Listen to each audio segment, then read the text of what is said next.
ফাঁসি চাই, ফাঁসি ফাঁসি ফাঁসি চাই, খুনি হাসিনার ফাঁসি চাই, ফাঁসি ফাঁসি ফাঁসি চাই, খুনি হাসিনার ফাঁসি চাই, খুনি হাসিনার ফাঁসি চাই, ফাঁসি ফাঁসি ফাঁসি চাই, ফাঁসি ফাঁসি ফাঁসি চাই, খুনি হাসিনার ফাঁসি চাই, খুনি হাসিনার ফাঁসি চাই, ফাঁসি ফাঁসি ফাঁসি চাই, ফ্যাসিবাদের ফাঁসি চাই, ফাঁসি চাই, খুনি হাসিনার ফাঁসি চাই, ফাঁসি ফাঁসি ফাঁসি চাই, খুনি হাসিনার ফাঁসি চাই, খুনি হাসিনার ফাঁসি চাই, ফাঁসি ফাঁসি ফাঁসি চাই, ফ্যাসিবাদের ফাঁসি চাই, ফাঁসি ফাঁসি ফাঁসি চাই।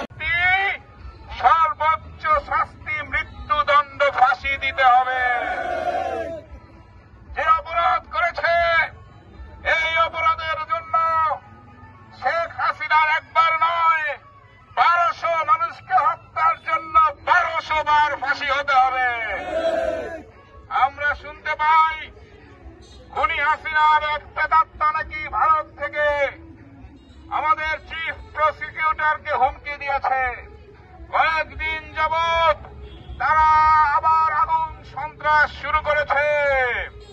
আমরা বলতে চাই দাউদকান্দির মাটিতে খুনি হাসিনার কোন প্রেতাত্মা, নিষিদ্ধ ছাত্রলীগ যুবলীগের কোন গুন্ডা যদি এই রায়ের পরে কোন ধরনের সহিংসতা সন্ত্রাস করতে চায় তাদের পিঠের চামড়া তুলে নেওয়া হবে। আমি এই স্বল্প এই বিক্ষোভ মিছিল থেকে হাসিনার এই ফাঁসির রায়ের দাবির মিছিল থেকে আহ্বান জানাবো, সন্ধ্যা পর্যন্ত দাউদকান্দির প্রতিটি বাজারে, প্রতিটি ওয়ার্ডে, হাইওয়েতে আমাদের বিএনপি অঙ্গ সংগঠনের নেতা কর্মীরা মাঠে থেকে খুনি হাসিনার প্রেতাত্মাদের উচিত শাস্তি দেওয়া। হাসিনার বিচার ইনশাল্লাহ হবে। আমরা আশা করি যেহেতু রায় চলছে, রায় শেষে হাসিনার ফাঁসি হবে আমরা বিশ্বাস করি। হাসিনার ফাঁসির অর্ডারের পরে অন্তর্বর্তীকালীন সরকারকে অনুরোধ জানাবো, ভারত থেকে হাসিনাকে দড়ি দিয়ে বেঁধে ট্রাইব্যুনালে হাজির করে ওই কাশিমপুর অথবা কেরানীগঞ্জের কারাগারে গলায় দড়ি ঝুলিয়ে হাসিনার মৃত্যুদণ্ড নিশ্চিত করতে হবে।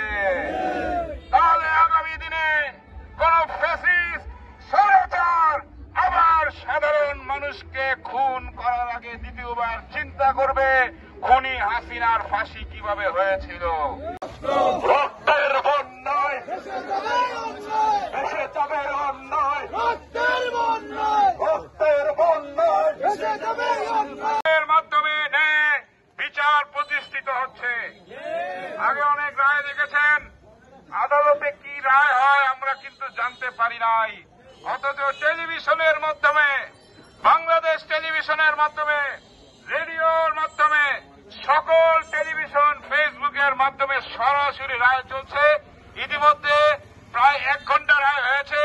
হাসিনার যত কুকর্ম, হত্যাকাণ্ডের বিষয় বিশদ সাক্ষীগুলো করা হচ্ছে।